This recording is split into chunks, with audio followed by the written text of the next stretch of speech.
welcome to the Wealthy Lala Show with myself, Laurie Laursen. Today is episode 235. So, since it's a Friday episode, and last week I was just too excited, too into that mother wound stuff. Man, that was good.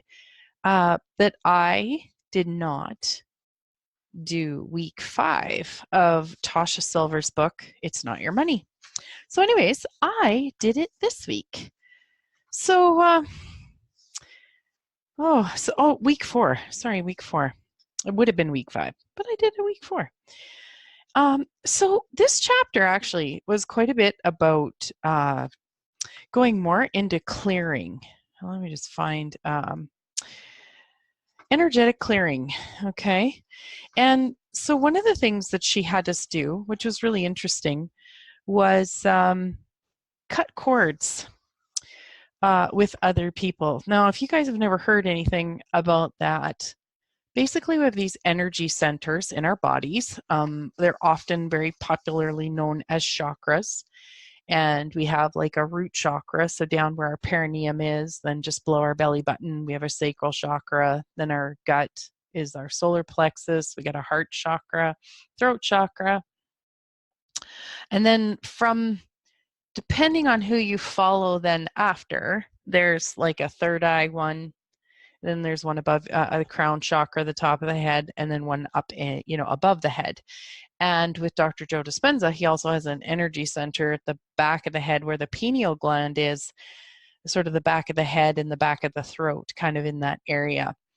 So anyways, what can happen? These energy centers, we can actually, as we're living life, and especially as a child, especially when we don't have tools, and we're in training to the environment around us, we can actually form cords with people. Now, in this particular book, she's talking about how we get these cords with like people in our lives. Like you can be corded to like your dad or your mom or an old boyfriend or husband,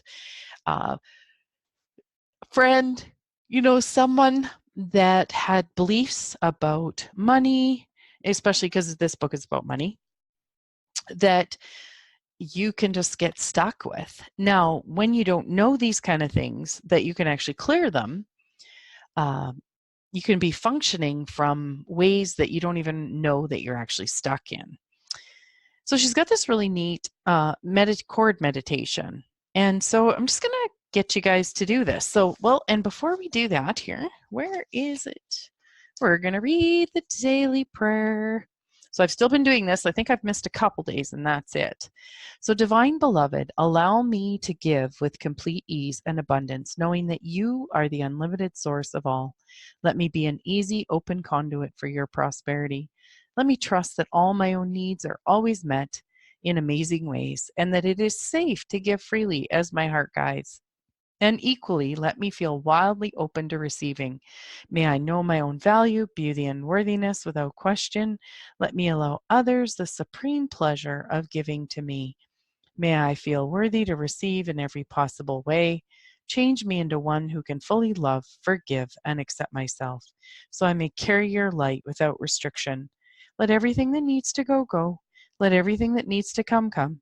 I am utterly your own. You are me. I am you. We are one. All is well. Oh, so remember that that's one of the things that she wanted us to do every day. So this cord meditation, with little practice, it says you'll be able to sense what chakras are hooked onto someone else's wounds or fears or even a past life. Okay. It says we need to talk about chakras, the energy centers located along the spine, since that's where the cords attach. We have at least 7 chakras or energy centers, with the first at the base of the spine, the last at the crown. And for the purposes of this process, we just focus mostly on the lower 3. And those are in general the ones that all relate to security, and have found that that's where most virulent, she says, cords fasten. All right, so this is the meditation. So if this is fun for you, I invite you to do it. So just focus on your breath and allow your energy to drop inside. Feel as if the earth is supporting you and your mind quieting. Allow yourself to sense bubbling up into your being somebody that you're courted to about money. It could be a partner or a parent. It could be someone from your past, anyone whose views about money you've been storing in your body.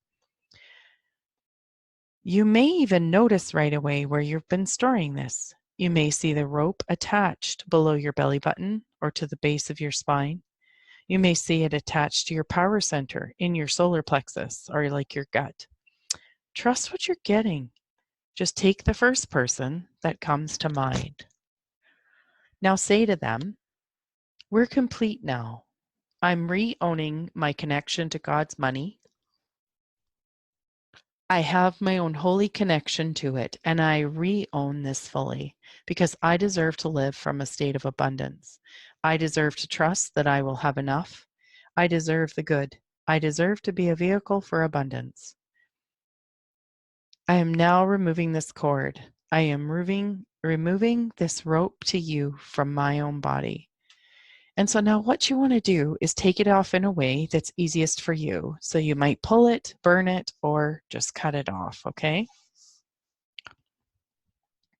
You can thank that person. You can even wish them all the highest blessings. You can say, we are complete. This cord is no longer running my system. I will now have my own relationship to God's largesse. I am free to be a vehicle for God's good. So whoever, now what she says here too is whoever you found on this first round is central. That's why they came up. Just taking off that one attachment may make you feel more present in your own body. You'll be starting your own relationship to the divine's money rather than living theirs. And so she actually even invites you to do it a second time. So that's something you can just, if you want to just rewind this podcast, you can do it again. And like she says, one cord meditation might be enough to clear the dominant person, blocking the energies, but others may find a veritable crowd in the lower 3 chakras. Several people whose beliefs about money still trap you. It doesn't matter. Just go back each day and continue to clear for as long as you need. After you do this, it can help to drink plentiful water and rest if needed. All right. And oh, I like this. This is just a part of, yeah, here it is. Just, she's got the full abundance, change me prayer says it all. So just this part again, change me into one who can fully love, forgive, and accept myself so I may carry your light without restriction. Let everything that needs to go, go. Let everything that needs to come, come. I'm utterly your own. You know, when I read those prayers, I really feel more peaceful and at ease in my body. I really, really like that. Cords may be affecting you physically in surprising ways, in ways you could never imagine. Cutting them can sometimes bring intense relief. So, and then like she just gives examples in here of different people and how cutting the cords impacted them. Then you could actually even look at past lives. Now, for those of you that, for me, it took me a really long time to kind of believe that there was a past life, because before I used to feel life was so hard that I was like, why the hell would I worry about a past life when it was hard enough and I had enough to deal just in this one? So take past lives with a grain of salt for you. I do believe, like, it is light for me that we have lived many lifetimes. It was just my points of view that I was so open-minded about it before. Haha. And you know what? I think sometimes for me, it's just not as relevant. Like, whereas for other people, past lives might be really, really relevant. And I get for me, they haven't been as relevant for me in this lifetime. Okay. So just also, you know, take a look at that for yourself. So let's see. What else did she talk about? Releasing money fears. just any of them, like just allow them. Like this is where I find it really cool. Like if you have your God box, is just allow yourself to write down or release the fears, and or do the regular things like we like to do, or whatever works for you. You could just imagine a fear, put it on a piece of paper. You can imagine burning it. You could imagine vacuuming it up by an energetic vacuum. You can do EFT, you can do EMDR, whatever works for you in clearing up the energies, those blocks that are in your way. Okay. So you just want to be aware of how to take care of that for yourself. And she says, when nothing's happening, like perhaps at the end of this week, some of you might say, well, I've been using the tools, hearing these amazing stories, but nothing much is happening for me yet. What am I doing wrong? Nothing, she says, just relax and continue the steps. So, take this into any area of your life. Very timely, even for myself with the way my knee has been, when it feels like nothing's happening, if you're keeping on choosing something different, something's happening. It just hasn't caught up yet. Okay. That's like, and I love to liken it to like a woman who finds out she's pregnant. She doesn't like boom the next day have the baby. Like her body's got to adjust, the baby's got to grow. There's so many things to it. So you got to allow yourself and remind yourself, and I'm sure as the heck talking to me too with this, about allowing yourself to be patient, just relax and continue the steps. Okay. So if you feel the need to do more, go deeper into offering. Find another corner of your house to clean, maybe do another courting meditation, continue to repeat the full moon abundance prayer, and keep remembering to say, it's easy for me to receive. Make a demonstration or two of abundance, set up a God box again, or break a coconut. Because in one point here, she talks about where you buy a coconut and you actually, it's your point of view or your belief or something, and then you just literally like smash it on the ground. Some people are so attached to the idea that they're doing something wrong that they feel this no matter what. They gaze around thinking, oh man, everyone else has got this right. Why can't I? Again, just bless and release all of that. And, and again, like if you have a thing, like if you do, access bars, or whether you do Psych K or EFT or EMDR, whatever it is for you to clear, support yourself, facilitate yourself through these, beliefs that we've allowed ourselves to live with and not question. So many of us have had all these different kind of beliefs, but we've just actually not ever questioned them. And not only that, what I've really noticed is we've been very heavily judged, including to ourselves.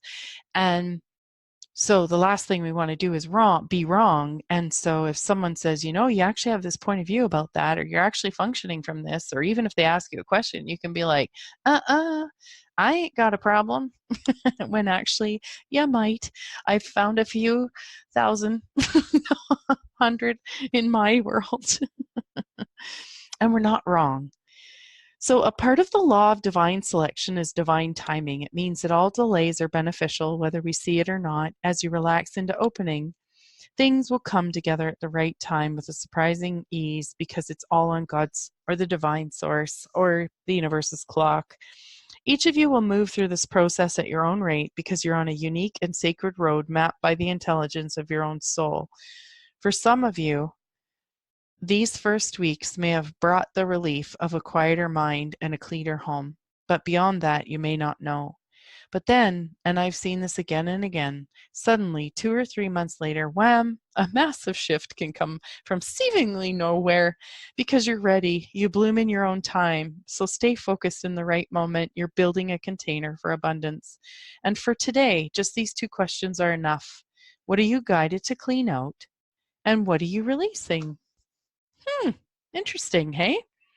And it reminded me too, like you guys have probably all noticed, like either with whether it's your own children, kids, nieces and nephews, grandchildren, that, it seems like you're feeding these things, boom, they're into another size of clothes.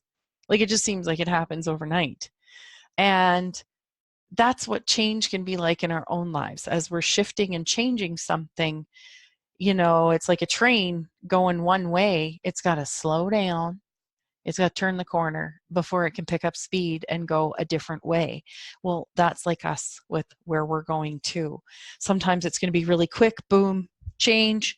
And other times it's going to take an element of time. And so if we can be as kind and patient and loving to ourselves, that is really something that will contribute to us big time. So anyways, I'm going to jump into week 5 with this.